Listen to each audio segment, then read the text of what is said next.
All right, hi guys. Today we're going to start off our math lesson with, of course, our number talks as usual. So your first question is 45 minus 18. Now I want you to think in your head, and I want you to see if you can figure out what the answer to 45 minus 18 is. Give you some time to think.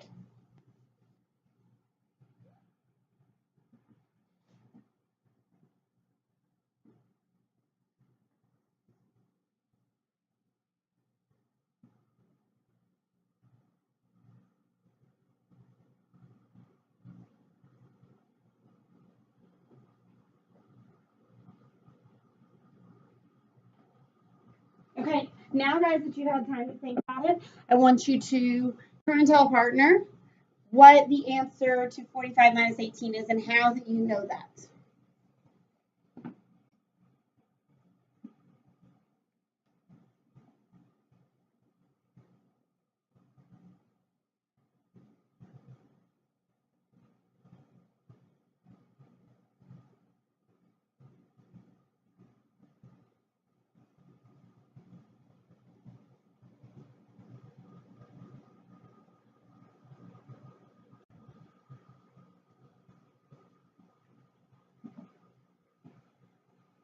Okay, take the time to share out with the class how you solved that. And if there's a substitute in here, you can record their answers on the board.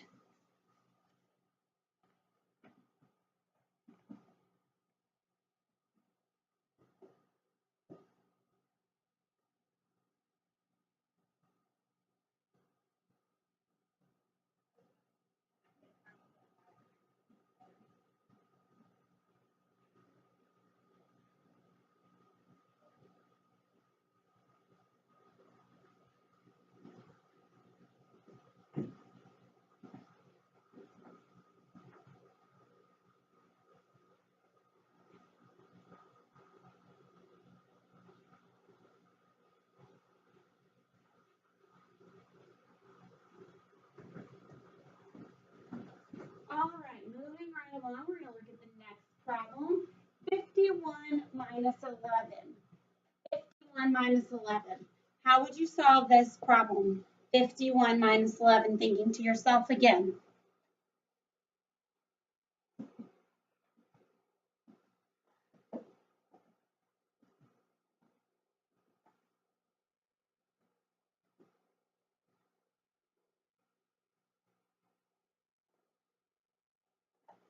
Once you have an answer, you can share with a partner. Make sure you tell them the strategy that you use to solve this problem.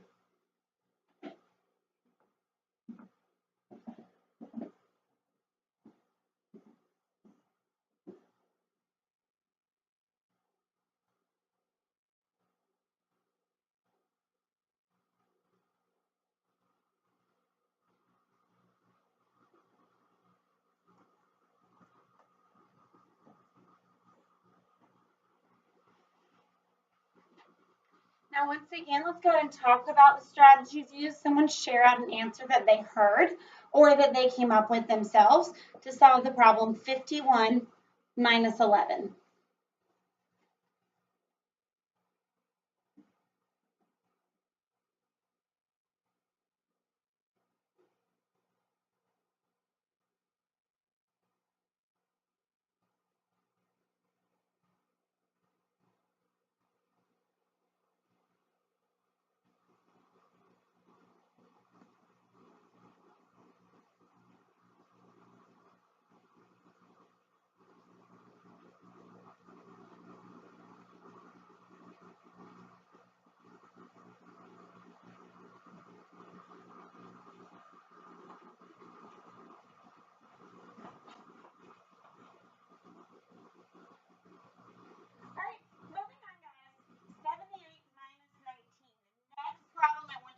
In your head, remember, for number talks, we don't use any notebooks for this. So everything you're doing for this should be mental math in your head.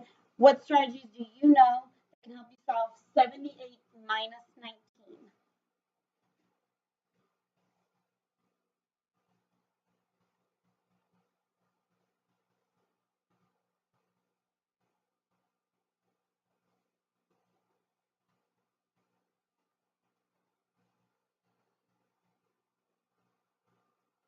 Make sure you're really thinking about those strategies that you're going to be able to share with someone next to you. 78 minus 19.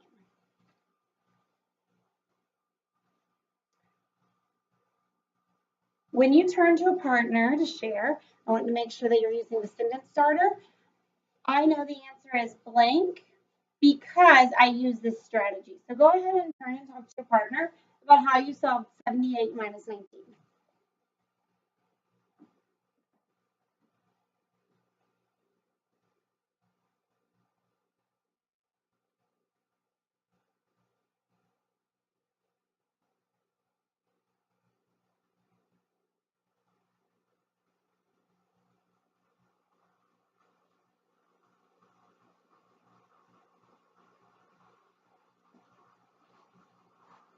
And then let's go ahead and just write down those answers. Let's go ahead and talk about how we solved the problem 78 minus 19. So record those answers on the board. Someone share out what they heard or what someone said.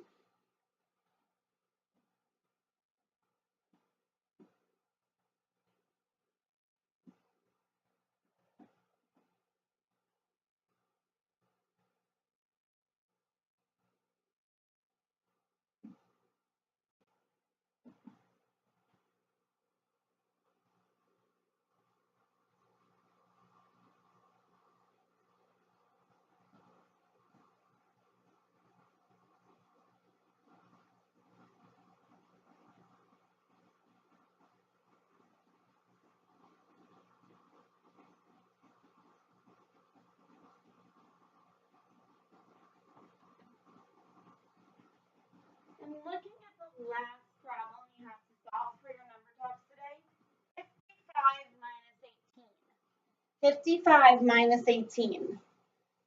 Thinking in your head once again, how can I solve the problem 55 minus 18? What strategies do I know? What is my answer going to be?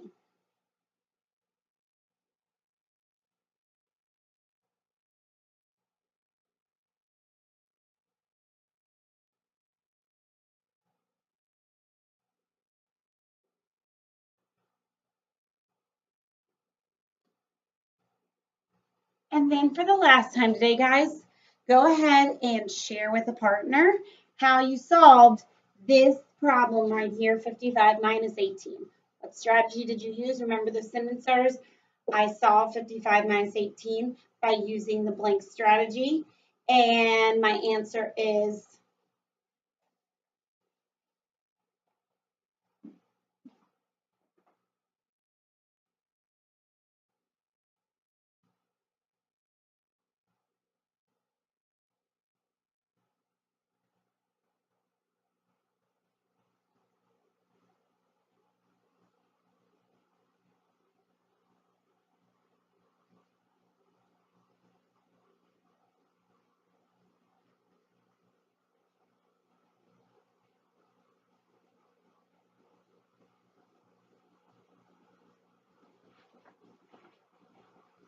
And again, for the last time, let's go ahead and record those answers on the board. Let's go ahead and talk about and share with our classmates.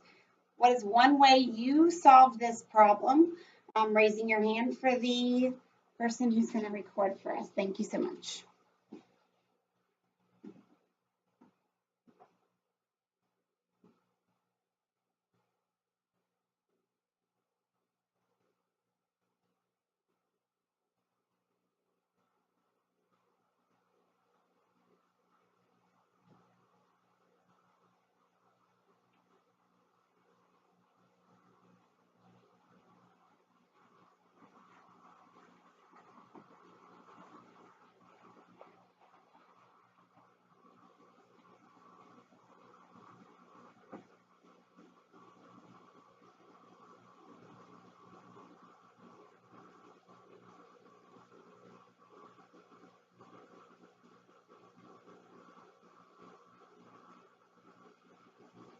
All right, guys, let's go ahead and look at our next one now. Is when you're going to use your math notebooks. So if you haven't brought those to the floor, go ahead and go get your math notebooks and then come to the floor with them.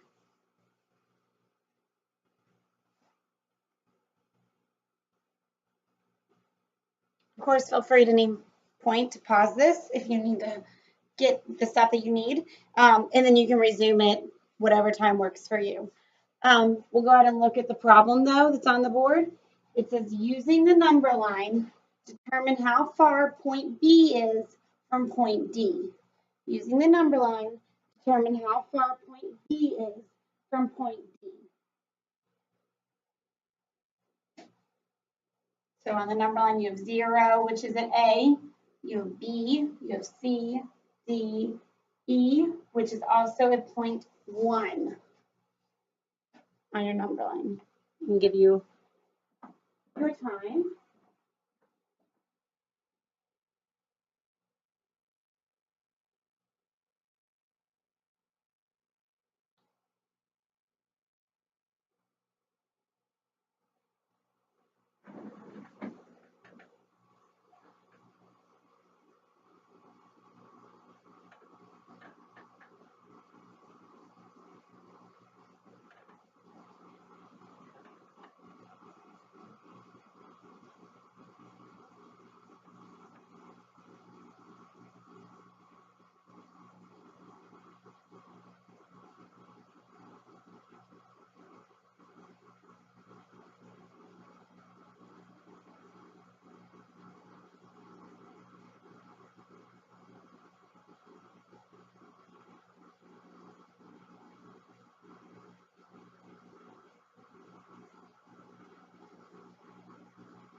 Using the number line, determine how far point B is from point D.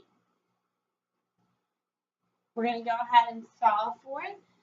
So I'm looking for how far something is from one to another.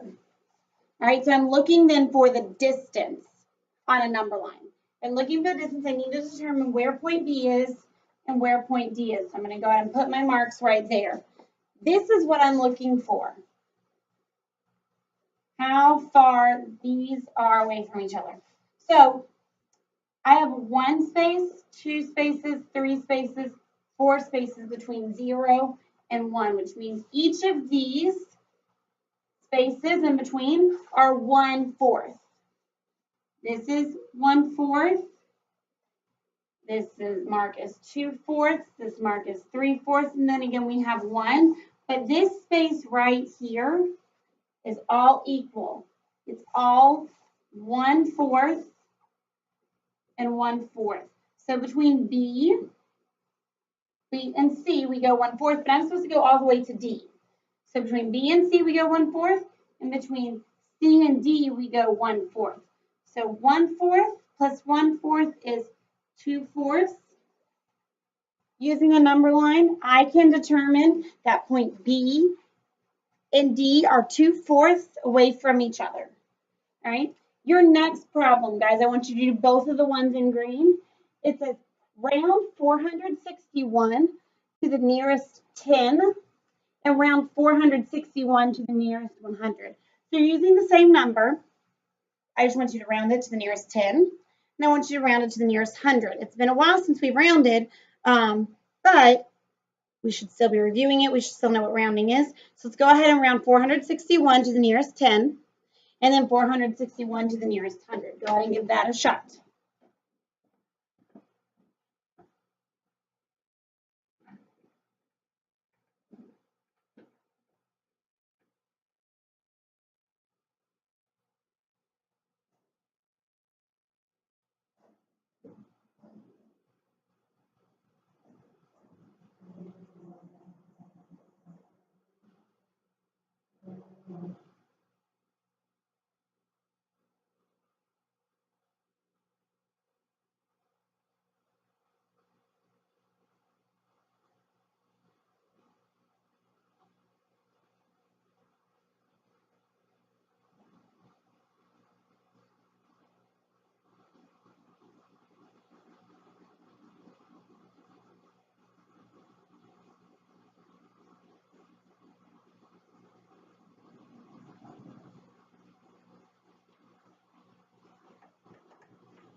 Again, in case you need me to repeat it, it's round 461 to the nearest 10, round 461 to the nearest 100.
All right, we're going to go ahead and talk about it, guys. Rounding 461 to the nearest 10. I'm going to look at 461, and I want to change or leave the same my tens place. So I'm going to mark that up. I'm going to circle it, box around it. But in order to decide what 10 it's closest to, I have to look to the right of it. I have to look next door in my ones place. And I see that I have a 1 next door. And I know then that if I have a 1, I'm going to stay the same because 4 or less, we let it rest. 5 or more, we up the score. So that means 461, 10's place is going to either be between 460 or 470. And the 1 tells me that 461 is rounded to 460 if we're looking at the tens. It's a little bit different though if we're going to round to the nearest hundreds. That's why you always have to pay attention to what you're rounding to, guys. 461, rounding to the nearest 100. I'm boxing my hundreds because that's the number that could change. All right, so this number is going to make the difference. It's either going to be between 400 or 500. And in order for me to tell which 100 it's closest to, is it closer to 400 or 500, I'm going to look next door to my right. I'm going to look in my tens place. And next to my 400, there is a 6, a 60. And again, remember, 4 or more, we let it rest. I'm sorry, 4 or less, we let it rest. 5 or more, we up the score. 6 is more. So that means 461 is closest to 500, rounded to the nearest 10. 461 is closer to 500, rounded to the nearest 10. Moving right along, guys. We've talked about fractions. We've talked about unit fractions. We've talked about distance on a number line. We've talked about fraction bars and breaking up fractions. Here is a visual of different fractions. I just want you to take a look at. I just want you to see what you notice. I'm going to try to bring the camera a little bit closer for you. I just want you to see what you notice about our fractions that are up here. Anything at all. What could you tell a friend about what you see?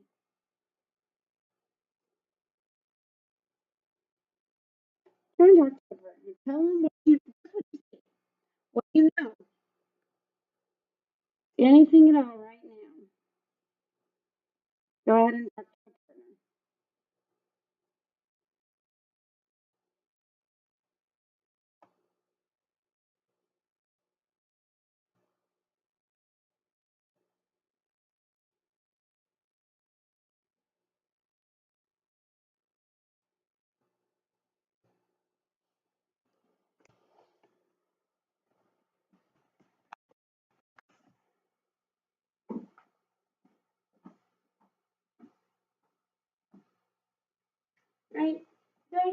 going to be talking about equivalent fractions. So I can find equivalent fractions by using number strips. I can determine equivalent fractions by using fraction strips. Real quick to review what we know. One part of a whole that has been equally divided is called a blank. So I have my whole. We equally divided it. It is called one part of it.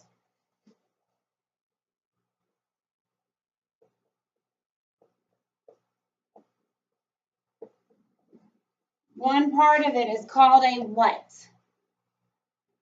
One part of it is called a what? I hope your answer was unit fraction. One part of a whole that has been equally divided is called your unit fraction. Right? So then I want you to blank this rectangle into 3 equal parts. Blank this rectangle into 3 equal parts. What did I just do? What did I just do? Cut it up. I split it. I broke it. I drew lines.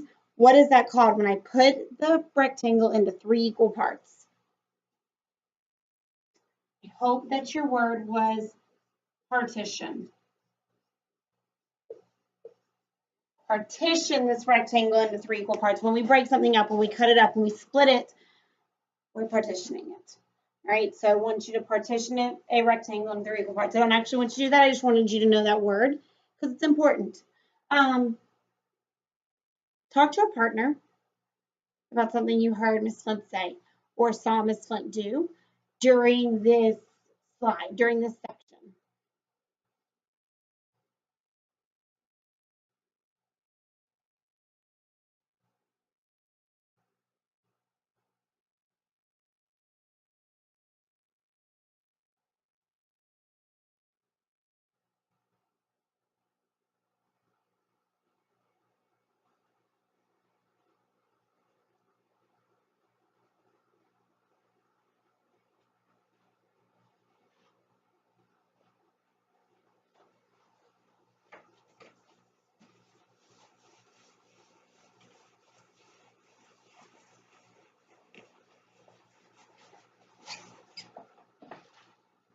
All right, moving right along, guys.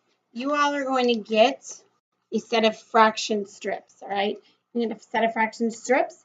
They're up on my front table. There's enough for everyone in the class. They need to get back on my front table when they're done. So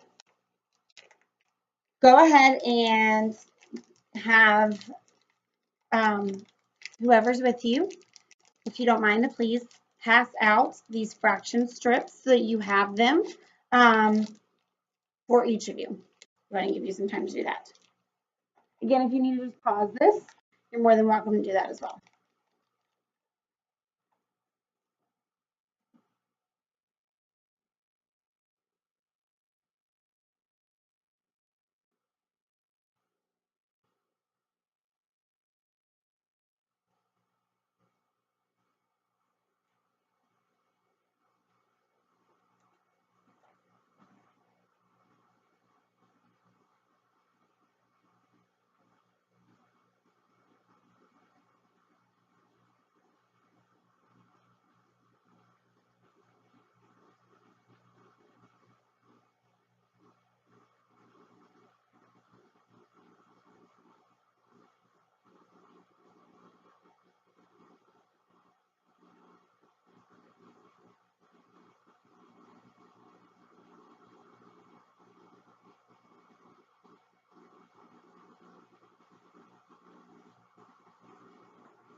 Inside, you're going to see, and you can do this with me, you're going to see a bar that says 1.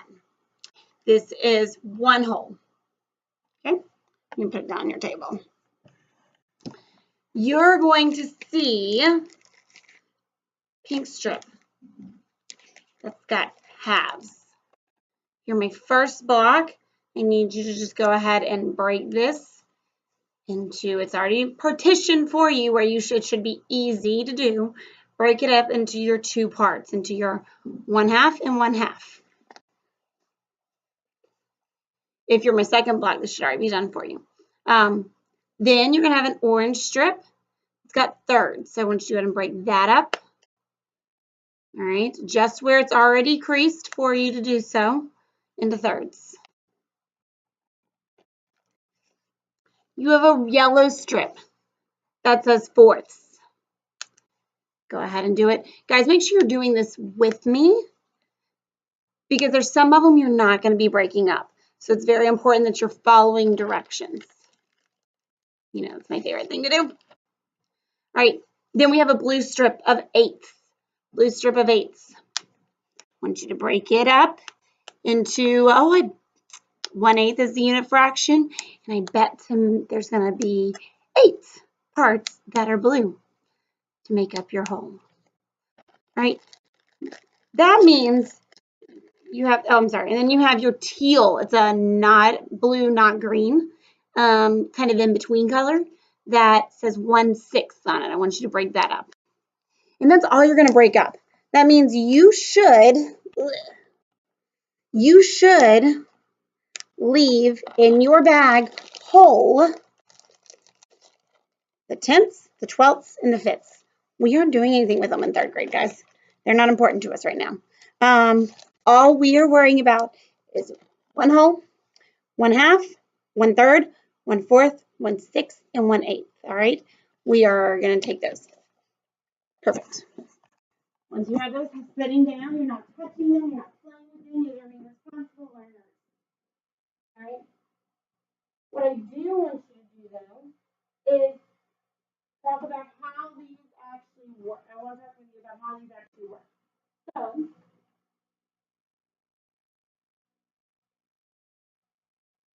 as this comes up,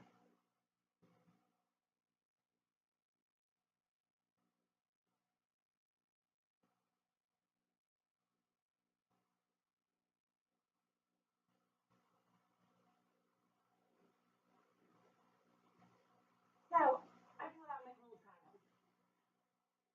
I can see how many halves make a whole with these blocks.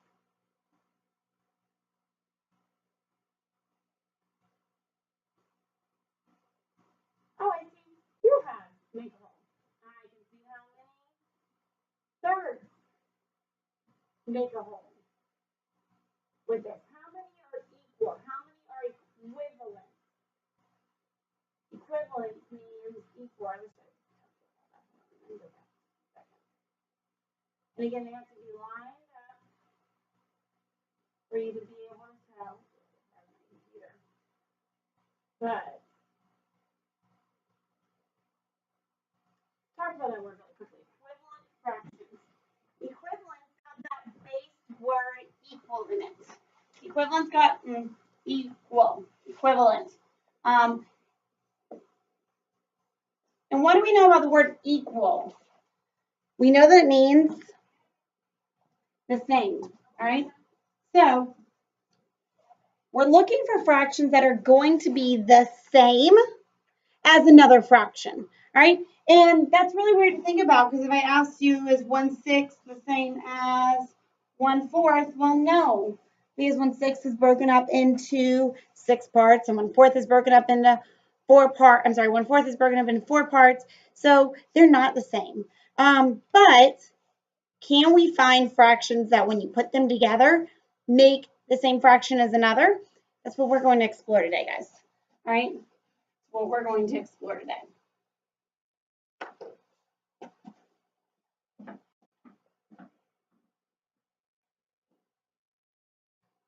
So I want you to get out one of your half bars. So that's your pink bar. I want you to get out one of your half bars, just one. Put everything else to the side. And I want you to look at these other things you've set to the side. And can you find any other fraction bars that are going to be the same as this 1/2? And give you a moment with your partners to explore and see if you can figure that out, okay?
got 1 6, got 1 8. Now, none of these are the same as 1 half. Well, what if I put another third over there? Now I have 2 thirds. Really hard. I know it's so much easier for you to do it with your piles that you have. You can put them side by side. So I got 1 half. Is that the same as 2 thirds? That's 2 thirds. No, those are not equivalent. 2 thirds is clearly larger, bigger, greater than 1 half. All right? Let's try some more, all right? We're not done. See if there's anything else that's the same as 1 half. Let's put another fourth up here.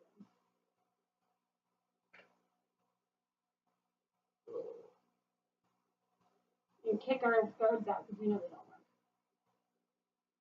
Slide up the fourth.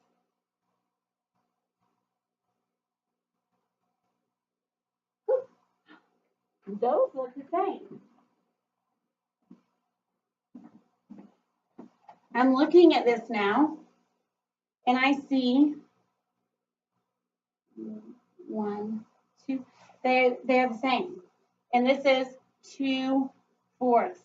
So 1 half is the same, is equivalent to 2 fourths. 1 half is the same. 1 half is equivalent to 2 fourths. All right. Let's see if I can close a little closer.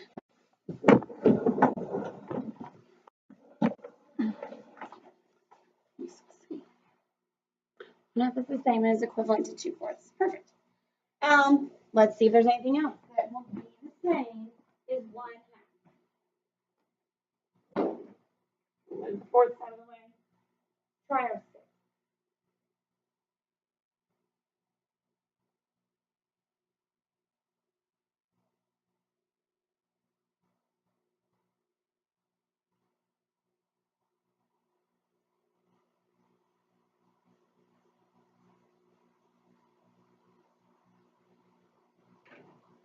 Here we've got 6, and I tried to make it as close as I could to the half, and I think it's pretty good. All right, so I think that they're the same also, and I've got 1, 2, 3, 6. 1 half is the same, is equivalent to, is equal to 3 sixths. All right, we're gonna do one more. Think about our 8. Sometimes those be the same. I actually want you to try that.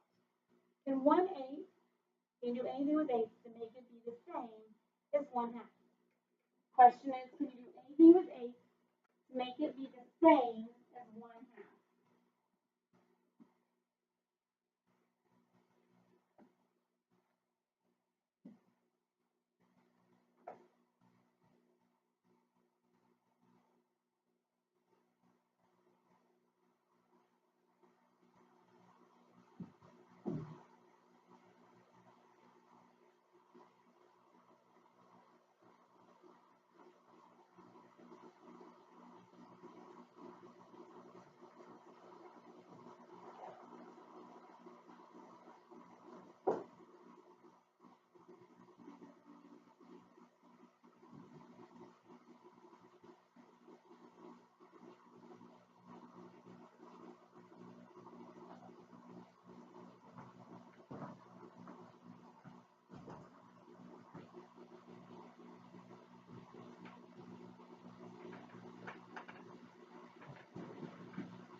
same, and here we got 4/8. So 1/2 is equal or equivalent to 4/8. All right, so yes, while typically you wouldn't say halves and fourths are the same, if you put 2 fourths together, that's the same as 1/2. If you put 3/6 together, that's the same as 1/2. If you put 4/8 together, they're going to be the same as 1/2. So you can still solve fractions problems with other fractions by knowing other fractions, is what I'm going to ask. Right?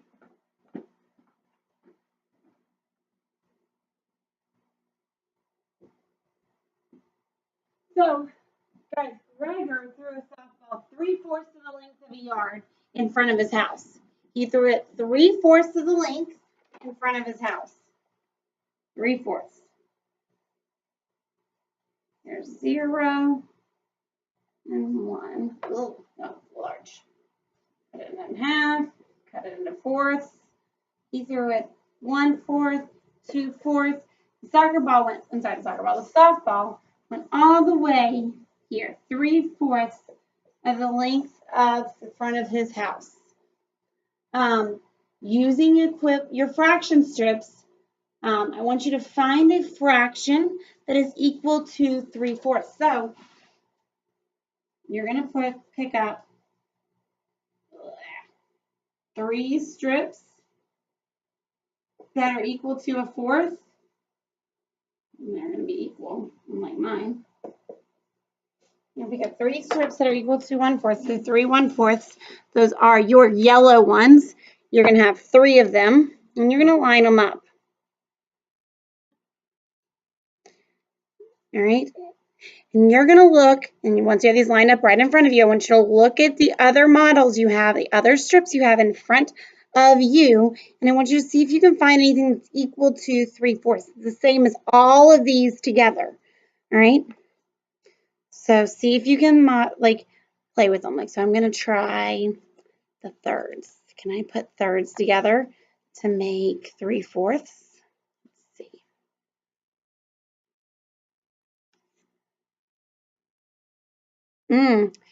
I see 2/3 almost there, but I guarantee you if I put 3/3, well, that's a hole, and 3/4 is not a hole, so yeah, that doesn't work. All right, let me try with my halves.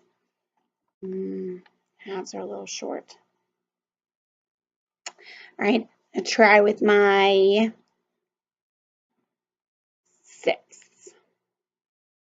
So 1/4. So we got 1/6. I'm gonna try another 6. Let's try another 6. And another 6. It's almost there, but if I put one more 6 in there, that's too much. They're not the same. All right, let's try the 8ths. I'm gonna put an 8th there. Another 8th. Ooh, 2 8ths are equal to 1/4. I am seeing that. Okay. I'm gonna do another 8th and then another 8th. Ooh, 4 8ths, the same as 2/4. Hey. Oh, in the middle of my video for my kids. Are you recording? Yep. Oh, my bad. Pause. Pause that bad boy. Okay, so Mrs. Davis needed some chips. Sorry. But I hope you were able to find your fraction strips and all that. Moving.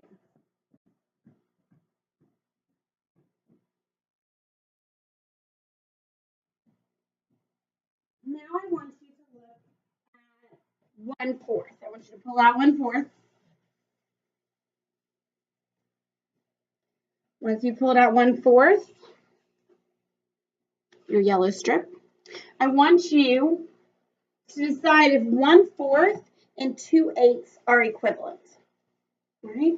Or 1/4 and 2 8ths equivalent. Are they the same? Are they equal? That's the question I'm asking you right now. Talk to your partner. Decide if you think they're the same, if they're equal, and why.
look at the fractions 1/3 and 3/6. So you're going to pull out 1/3, and I want you to decide if that is equivalent to 3/6. And how do you know? So 1/3 and 3/6.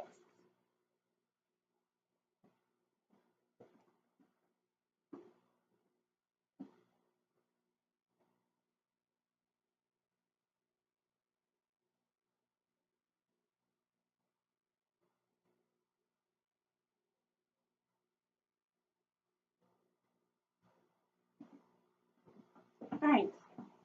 So from here on out, you're going to be on your own, working on your practice sheet. So your practice sheet looks like this. And you're going to be doing this page that's got the half circle at the bottom, only this side. And it says at the top, equivalent fractions with fraction strips practice. You're doing the fraction strips, okay? We're not doing the back side today. So you need to make sure your name's on it. And the first part of the practice is going to give you two fractions. For example, you've got this first one, you've got 2/4 and 4/8.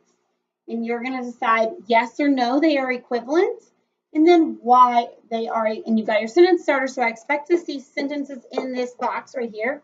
They are equivalent because, or they are not equivalent because. So there needs to be a sentence in each of those boxes. And again, you're only going to do this front page. All right. Once you're done with that, you've got some story problem questions to answer and help you show me your knowledge of fractions and equivalent fractions. All right, guys. Good luck. If you need help, raise your hand, ask partner. Remember, we're not getting up out of our seats. We're not doing any of the stuff that, we don't do on a normal basis. At the end of this, your fraction strips or models need to go neatly, all of them, back in the bag. All right. Nothing should end up on my floor. Nothing should be flying across the room because we are responsible third graders and we are going to make Miss Flint happy today when she is not on property. So, throwing our fraction strips in here. Remember, these other ones are all whole. We didn't break them up, so we don't have to worry about them. Oh, I'm going to look under my desk and make sure I got all of my strips. Oh, I see I dropped one, which is a no-no. But you're going to look and make sure that you didn't drop one. Each bag should have 8/8. Each bag should have 6/6. Each bag should have 3/3. Each bag should have 2/2. Each bag should have 4/4. You should have all of those things in your baggie. If you need to count them, do that, all right, to make sure that everything stays together. When you're done with this, if you have a computer, you can, and you've turned in your paper with your name on it, you can work on Prodigy. If you don't have a computer, you can work on workshop stuff, or you can read a book out of the library, but you're not to sit, you're not to draw Avion. You are not to play, lay your head down. That's not what this next time period is for, okay? You have about 45 minutes left in your day, so make sure you're using it wisely. If you are dispersed in another class, whatever the teacher's asking you to do is what you should be doing at this time, all right? Be on your best behavior. Thank you, guys.